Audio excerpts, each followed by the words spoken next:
l'intégralité des témoignages d'enfants qui disent avoir été violés par des militaires étrangers et notamment des membres de l'armée française en Centrafrique. Dans ce carnet. Je m'en sépare pas de ce carnet. C'est des informations confidentielles, il y a des noms de victimes à l'intérieur, donc c'est évident que pour moi c'est un document extrêmement précieux et auquel je dois faire particulièrement attention. À l'intérieur, tous les témoignages de violence sur lesquels elle a travaillé en Centrafrique lors d'une mission de 3 mois, la plus difficile de sa carrière. J'ai gardé quelques photos, notamment des enquêtes que j'ai menées. La police était complètement dépassée. Lorsqu'elle arrive à Bangui en mars 2014, le pays est en pleine guerre civile. Les violences ont déjà fait 1 millier de morts. L'ONU craint un génocide. La France s'interpose. 100 000 personnes se réfugient à l'aéroport de Mpoko sous protection des Français. L'opération Sangarisme permet d'éviter un bain de sang.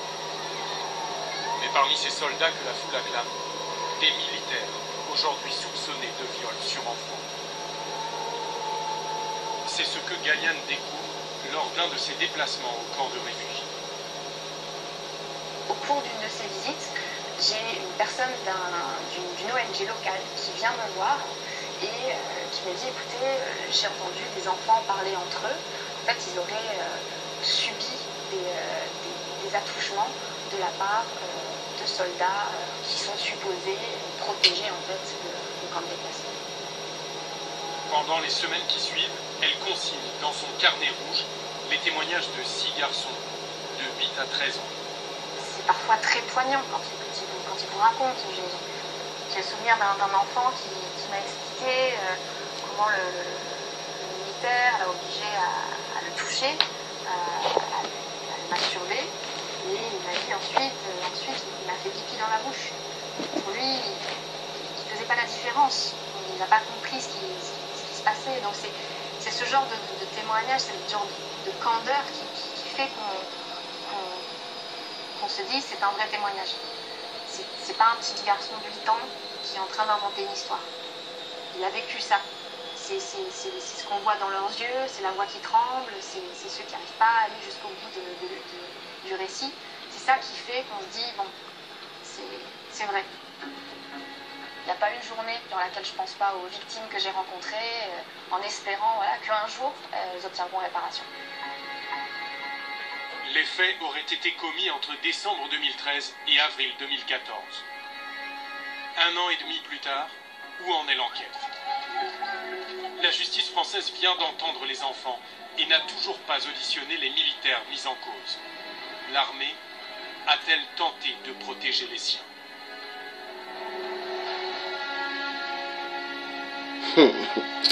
Ah non.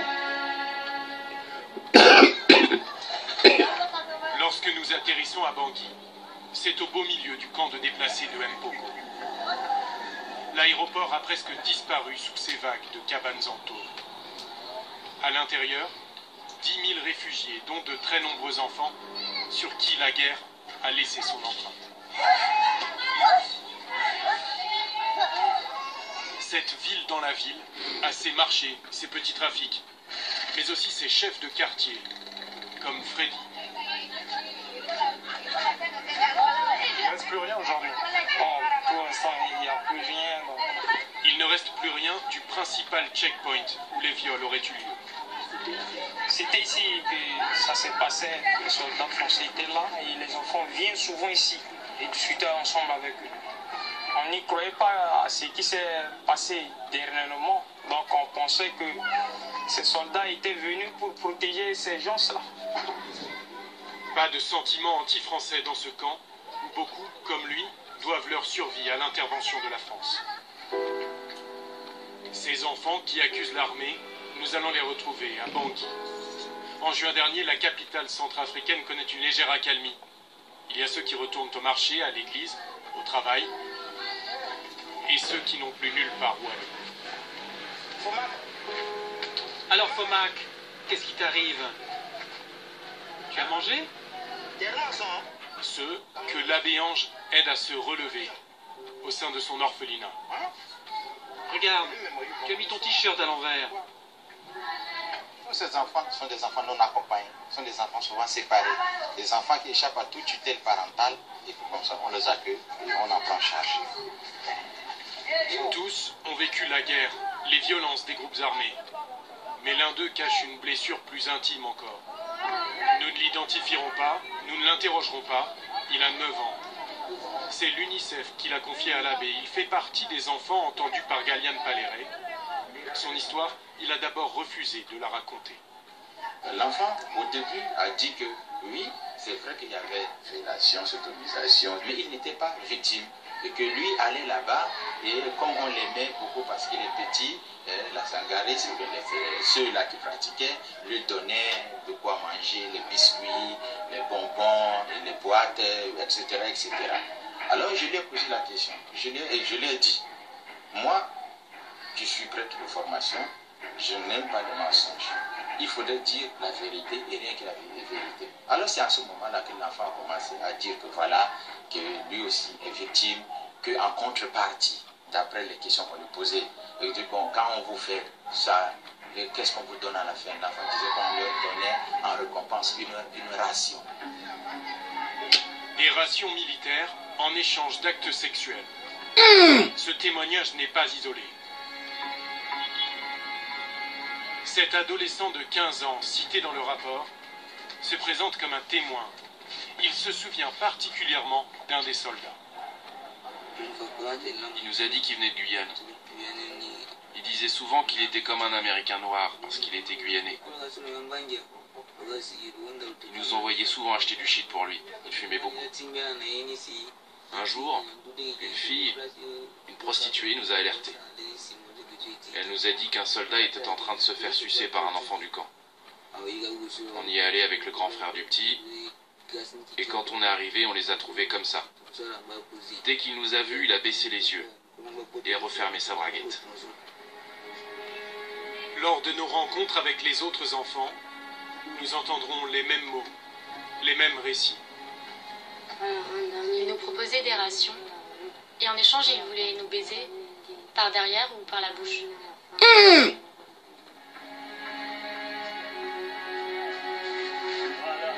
Non. Non. Je suis allée parler français avec un ami. Honte à Ils nous ont vous. proposé de nous donner une boîte de rations Honte à si vous. on suçait. Moi j'ai refusé, pas mon ami. Oh Ce non. type de violence est un tabou en Centrafrique. La mère d'un autre enfant nous a avoué que lorsque son fils s'était confié à elle, sa première réaction avait été de le gifler. Mon fils m'a expliqué que les Français l'avaient emmené et lui avaient fait sucer leur bangala, leur pénis, en échange de biscuits. Aujourd'hui, lorsqu'il joue avec les autres enfants, parfois il le traite de pédé, de femme de Français. Et ça me rend triste. Ça me fait tellement mal, je ne sais plus quoi faire. Ces témoignages sont consignés dans le rapport confidentiel de l'ONU rédigé par Galiane Paléré. À partir des récits des enfants, l'enquêtrice a aussi fait ressortir des détails précis, de dates, de lieux, et surtout les prénoms ou surnoms des militaires auteurs présumés. Avec des particularités physiques, piercing, tatouages et pendentifs. De quoi identifier 3, peut-être 4 soldats français, mais les auteurs présumés ont depuis longtemps quitté la Centrafrique. Car tous les 4 mois, la force Sangaris fait peau neuve. Aujourd'hui, des légionnaires prennent la relève de ces chasseurs alpins. Ces derniers se trouvaient à Bangui lorsque le scandale a éclaté. Au printemps dernier, des extraits du rapport confidentiel sont publiés dans un journal britannique. L'armée se retrouve en accusation. Au quotidien, ça n'a rien changé pour nous. Voilà, nous, je vais dire, on a fait notre travail et puis... Oui, au quotidien, ça n'a rien changé. D'aller violer des enfants et tu te mets à rigoler. L'armée a Vampire. accepté de nous ouvrir les portes de Sangaris, à une condition, que nous n'abordions pas l'affaire avec ces militaires qui n'étaient pas sur place au moment des faits. Mais à peine arrivés, dans l'une de leurs premières patrouilles, Bangui se charge de leur rappeler le scandale qui entache désormais leur uniforme.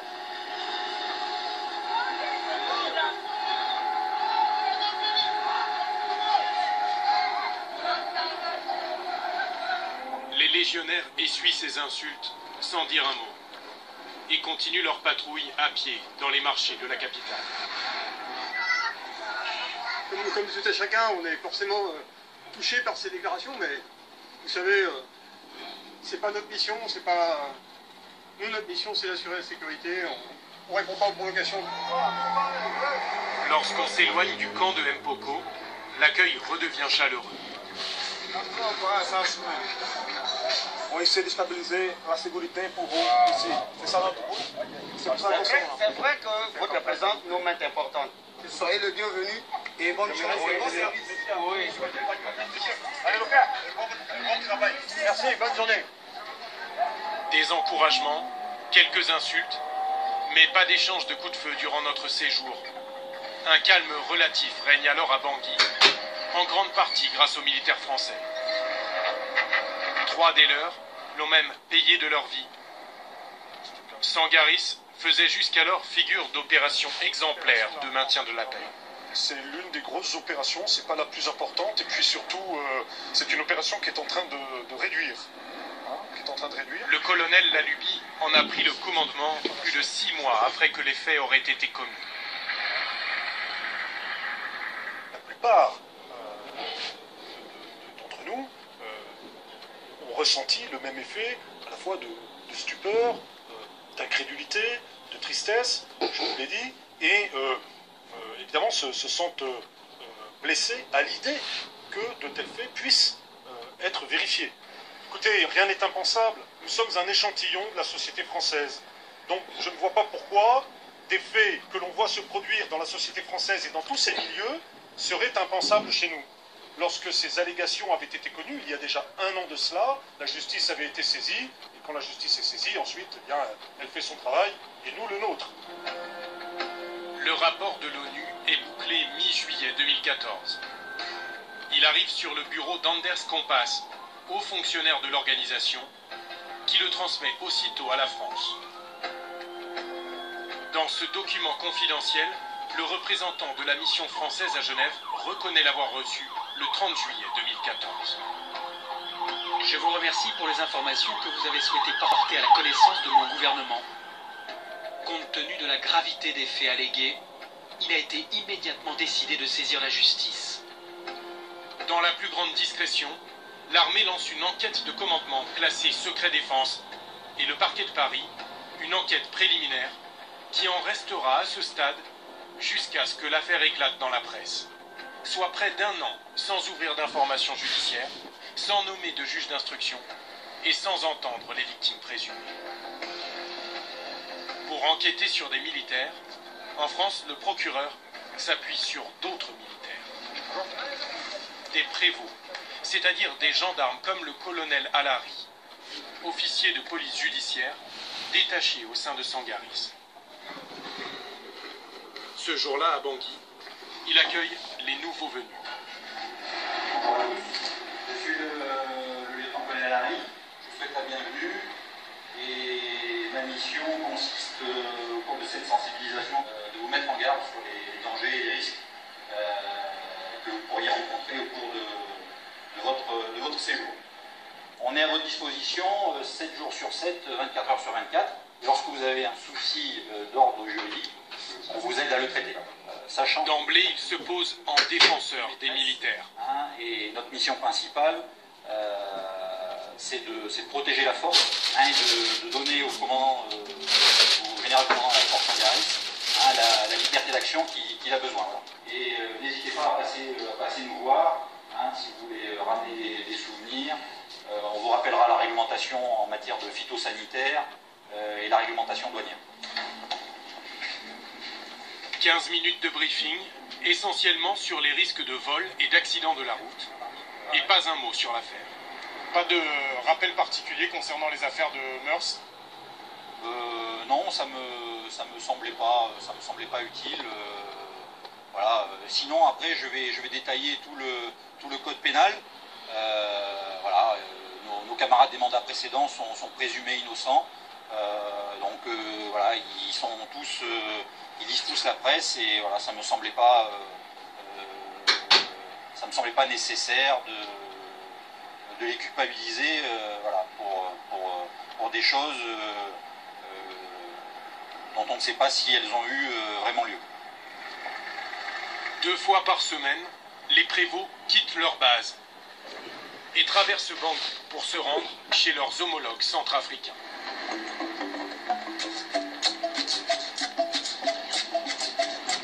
Les 2 gendarmeries ont la même structure, les mêmes procédures.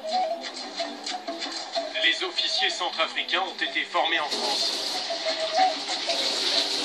Ils héritent même des vieilles motos de leurs collègues français. Mais la comparaison s'arrête là. La guerre a totalement déstructuré la gendarmerie centrafricaine. Ceux qui n'ont pas abandonné leur poste se retrouvent avec des centaines d'affaires à gérer. La section de recherche que dirige le lieutenant Kossi est débordée.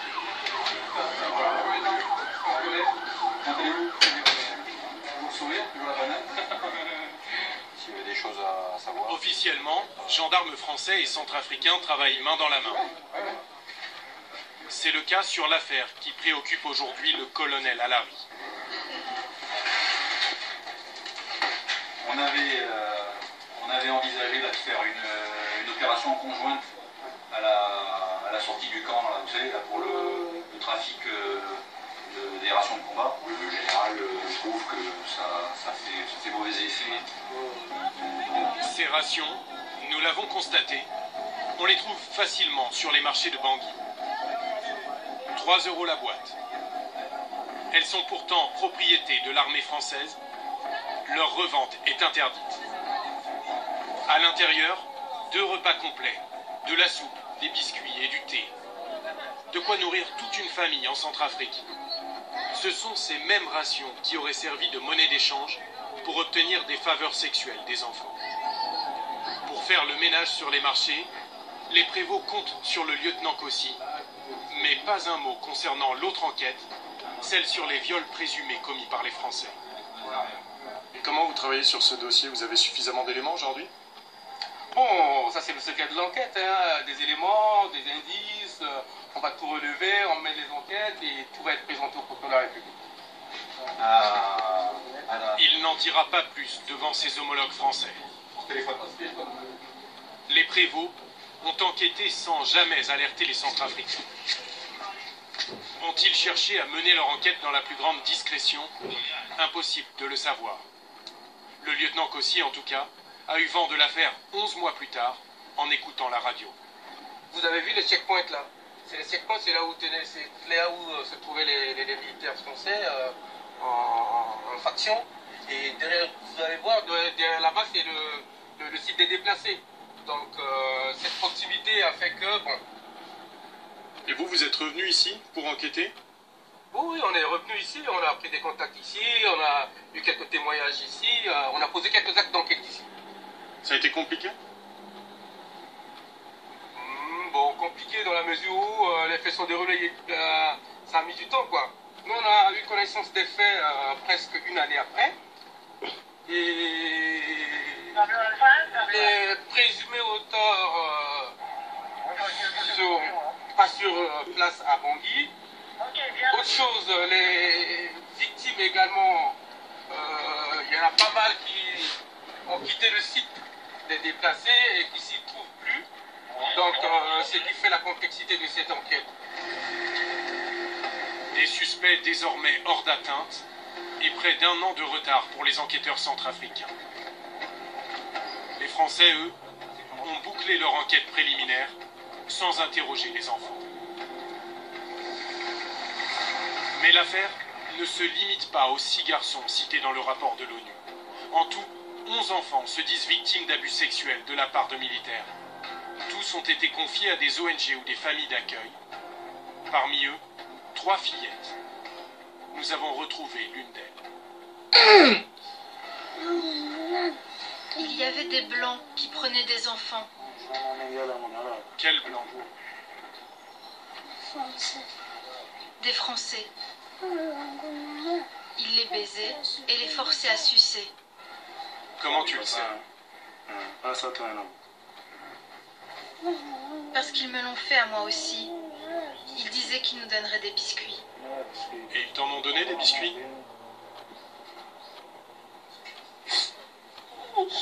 Ça va, ça va, ça va. Ah ouais, bébé. Ah ouais. Ça va aller. Bébé, ça va, ça va, ça va. C'est pas de ta faute, tu comprends?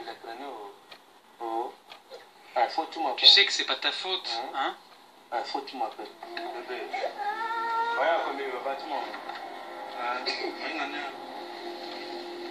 D'abord tenu à l'écart par la France, le procureur de Bangui a fini par ouvrir sa propre enquête.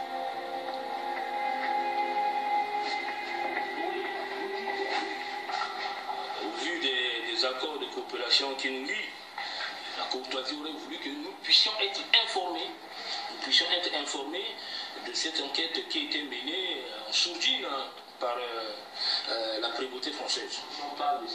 Désormais, sa colère ne vise pas tant l'armée ni la justice française que les agences de l'ONU. Mais je vous avoue que c'est avec le cœur serré que je parle. Parce que je ne saurais admettre à ce niveau des ONG qui ont pour vocation la défense des droits de l'enfant et qui, étant au courant de ces agissements, ont préféré d'abord faire une autre prise en charge. Oui, je dis que c'est d'accord. Tout ça, ça concourt, mais sauf saisir la justice. Et moi, je cherchais là pour voir comment les équiper pour non-dénonciation de crimes. C'est ce que la loi a prévu. Il faudrait que nous puissions crier haut et fort que tous ces ONG-là ont eu un comportement complice. Pour le procureur de Bangui, l'ONU et l'UNICEF auraient failli à leur mission de protection en ne prévenant pas les autorités. Qu'en est-il réellement? Galiane Paléret a une toute autre version. Elle dit avoir agi immédiatement pour mettre un terme à ces abus. J'ai demandé une réunion assez rapidement, après avoir entendu les premiers témoignages d'enfants, avec les autorités de Sangaris. Et je leur demandais, en attendant que ces faits soient avérés ou vérifiés, de au moins mettre plus de patrouilles à ces différents endroits, de garder les yeux ouverts et de mieux contrôler les militaires qui travaillaient à ces endroits-là pour être sûr qu'au moins, si les faits étaient avérés, au moins ils ne continuent pas. Quelle a été leur réaction? J'ai eu une réaction très positive de la part des personnes avec lesquelles j'ai parlé, qui ont tout de suite pris ça très au sérieux et qui m'ont assuré qu'ils allaient immédiatement informer Paris. Ils vous ont dit qu'ils allaient informer Paris? Oui. C'était quand à peu près? Au courant du mois de mai. 2014. Oui. La justice française assure pourtant n'avoir eu vent de ces accusations que 2 mois plus tard, lors de la transmission du rapport. L'armée a-t-elle tardé à prendre l'affaire au sérieux? L'état-major, contacté par téléphone et par email, n'a pour l'instant pas répondu à nos questions sur ce point. À Paris, seuls les enquêteurs de la prévôté nous ont ouvert leurs portes. Ils n'ont toujours pas interrogé Galiane Paléret, dont l'immunité en tant que fonctionnaire de l'ONU a été levée en juillet dernier, ni les militaires français mis en cause par les enfants. On ne va pas voir quelqu'un tant qu'on n'est pas sûr que les choses que l'on a accumulées à charge ou à décharge soient bien vérifiées. Je ne viendrai jamais vous rendre visite si je n'ai pas d'éléments qui sont de nature à ce que je vous sois fondé à vous rendre visite. Vous ne les avez pas, genre, ces éléments? Pas encore. Officiellement, la justice française a fait tout ce qu'elle pouvait faire. À Bangui, l'une des victimes présumées est toujours chez l'abbé Ange. Le jeune garçon quittera bientôt le foyer pour un village loin de la capitale.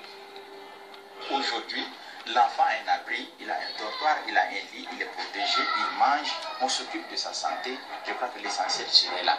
S'il y a d'autres processus à faire, juridiques et autres, ce n'est pas à moi de le faire. La Centrafrique compte encore des dizaines de milliers d'enfants déplacés qui dépendent tous toujours de soldats étrangers, et notamment français, pour leur sécurité. Votre enquête, Pierre, vous l'avez réalisée en juin dernier en Centrafrique, et puis ces tout derniers jours au Cambodge, où vous avez obtenu le premier témoignage exclusif de cette jeune femme française. Alors depuis, est-ce qu'il y a du nouveau dans l'enquête? Oui, effectivement, on en est aujourd'hui au stade des recoupements, parce que des prévôts, ces gendarmes spécialisés, se sont rendus cet été, en juillet. Ils sont restés 3 semaines en Centrafrique pour enquêter. Ils ont été rejoints par un juge d'instruction français, l'un des juges chargés de l'enquête, et ensemble, ils ont pour la première fois entendu ces enfants. Des enfants qui ne sont pas revenus pour la plupart sur leur témoignage. Au contraire, certains sont allés plus loin, c'est-à-dire que certains qui se disaient simplement témoins dans le rapport de l'ONU se disent aujourd'hui victimes. Ces entretiens ont été filmés, c'est important parce que maintenant ils sont en train d'être analysés et les enquêteurs vont tâcher de confronter les témoignages des enfants, de vérifier s'il y a d'éventuelles incohérences dans leur récit, et cela pourrait permettre soit de lever, soit au contraire de renforcer les suspicions qui pèsent aujourd'hui sur les militaires français. Pierre, dans votre reportage, vous dites que certains militaires français ont été identifiés comme des auteurs présumés de ces actes. Est-ce que des mesures ont été prises les concernant? Non, pas de mesures immédiates. C'est ce que m'a confirmé tout à l'heure par téléphone le ministère de la Défense.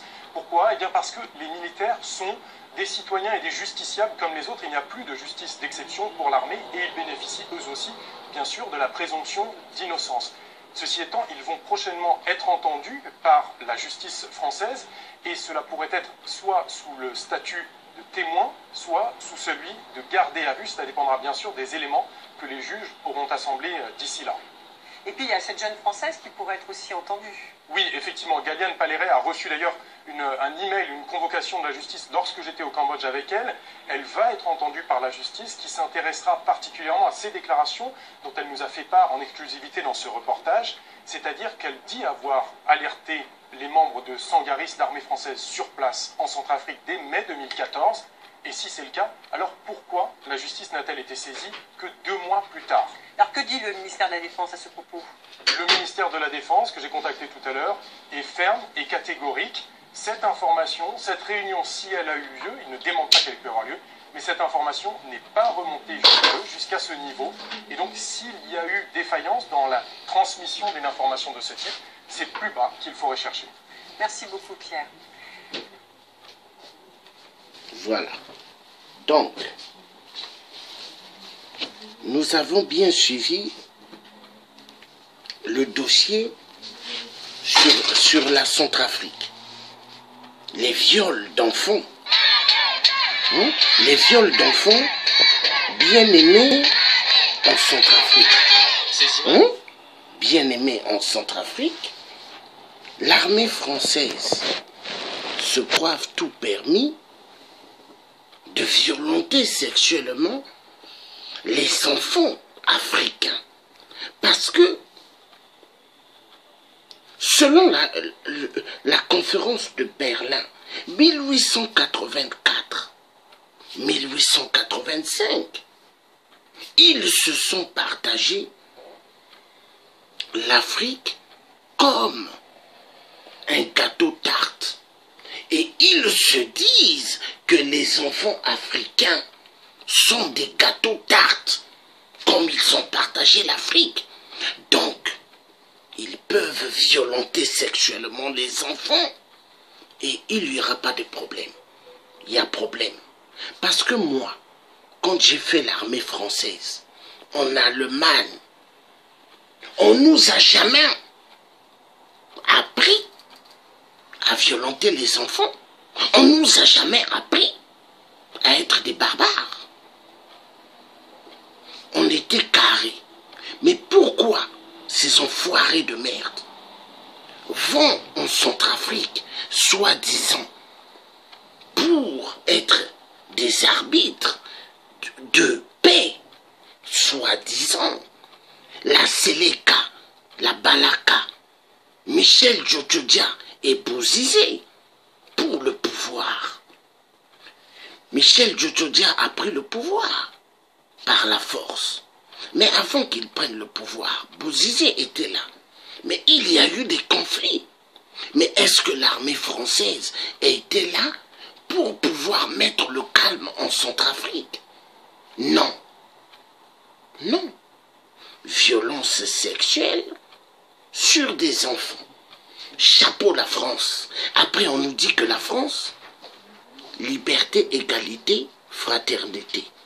Pays de droits de l'homme. Non, non, non, non, non, non, non. Non. La France, champion de la pédophilie. La France, champion dans le vol des minéraux. Dans les deux Congos, au Gabon, au Cameroun, au Togo, en Côte d'Ivoire, en Centrafrique, dans toute l'Afrique. La France champion dans le vol. Oui, champion dans le vol. Et moi, le tiers africain, Georges Passy, je dirai toujours la vérité. Les enfoirés de merde. Pays de droits de l'homme. Quel pays de droits de l'homme? Pays mafieux. Pays dans le désordre de la grande mafia, dans la pédophilie et dans les tueries. L'armée française à 100 à 200 mètres, pendant les tueries au Gabon d'Ali Bongo XPD sur la population gabonaise, est-ce que l'armée française a bougé? Niet. Alors à quoi sert cette armée dans nos terres en Afrique? Mais elles ne servent à rien. Il faut qu'ils dégagent. Ils ne servent à rien. Viol. Viol sur des enfants. Ça fait mal. Ça fait mal. Ça fait mal. Ça fait mal. Deux fois, je me pose la question, dans quel monde nous vivons? Deux fois, je me pose la question, est-ce que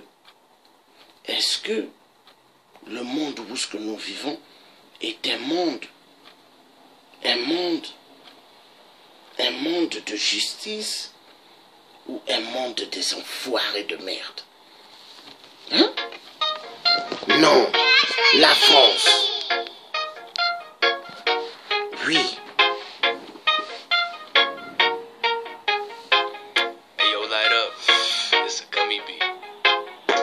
La France, champion dans la pédophilie.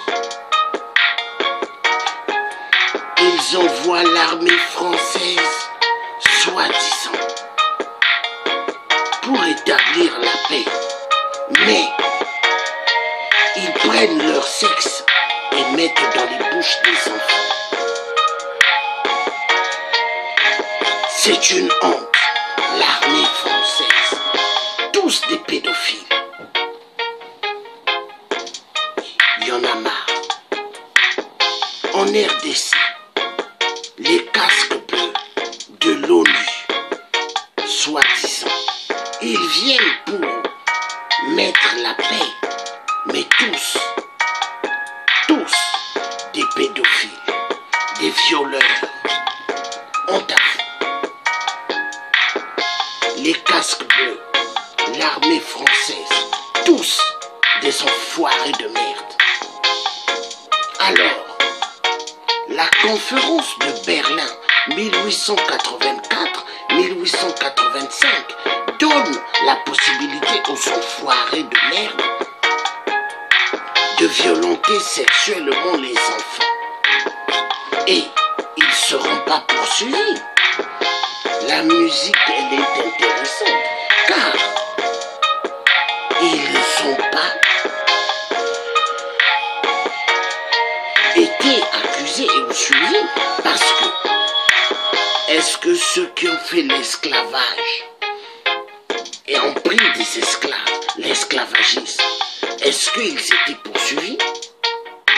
La France, champion dans l'esclavagisme, toujours sauvée. Les États-Unis, la statue de la liberté, soi-disant, mais statue de enfoirés de merde, champion dans l'esclavagisme. L'Espagne, Italie de merde, Espagne de merde, champion dans l'esclavagisme. Tous des enfoirés de merde. Tous des enfoirés de merde. Tous des enfoirés de merde. La vérité sera toujours dite. Alors, si vous n'êtes pas content, venez me voir, moi, luthier. Africain Georges Passy. Je vous dirai la vérité. Vous êtes des enfoirés de merde. Regardez-moi, regardez-moi. Oui, quand nous faisons des directs, ils sont là, en train de nous regarder. Oui, les pédophiles champions, casque bleu, l'armée française, tous des violeurs, assassins, pédophiles.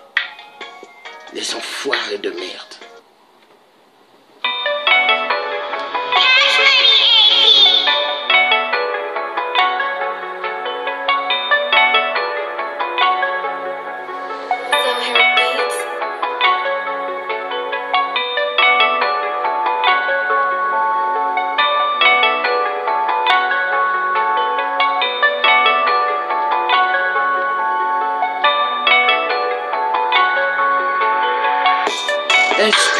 Est-ce que nous vivons dans un monde de paix?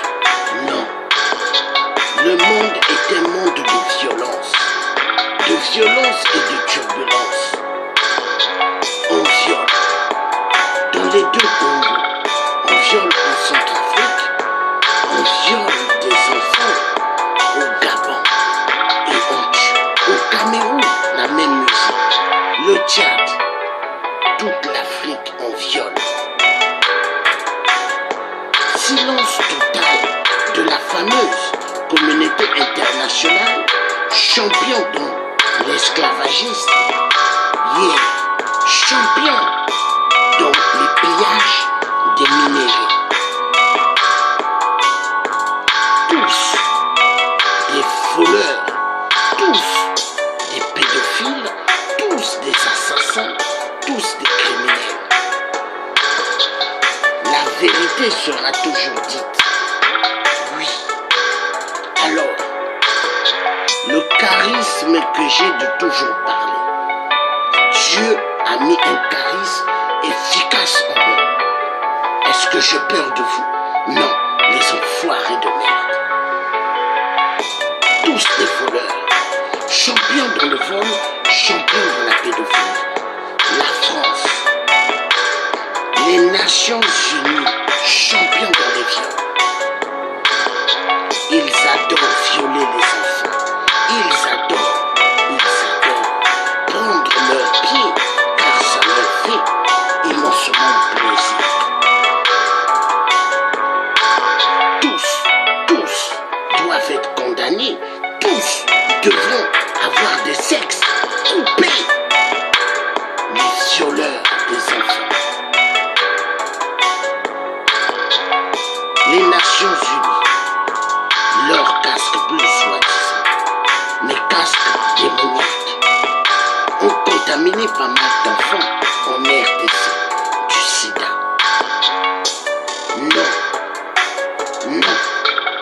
Non, mais où va le monde? Pour les minérer, pour non minérer, vous voulez exterminer le peuple noir? Nous avons compris. J'appelle à toute l'Afrique, soyons un bloc pour faire face aux bateaux, des pyromanes, des bateaux, des voleurs de minéraux et de mettre fin à leurs bateaux de la pédophilie. Nous avons intérêt. Les enfoirés de merde se croient permis à tout.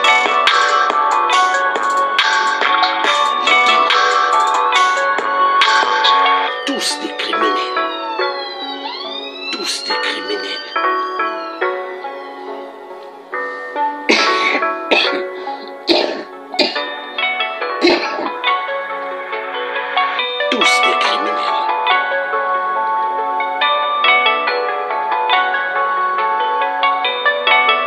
violentent sexuellement des pauvres enfants. Des enfants, en échange, ils leur proposent des biscuits. Ça fait mal, ça fait mal. J'ai fini ce direct. Merci beaucoup à tous ceux qui ont suivi ce direct.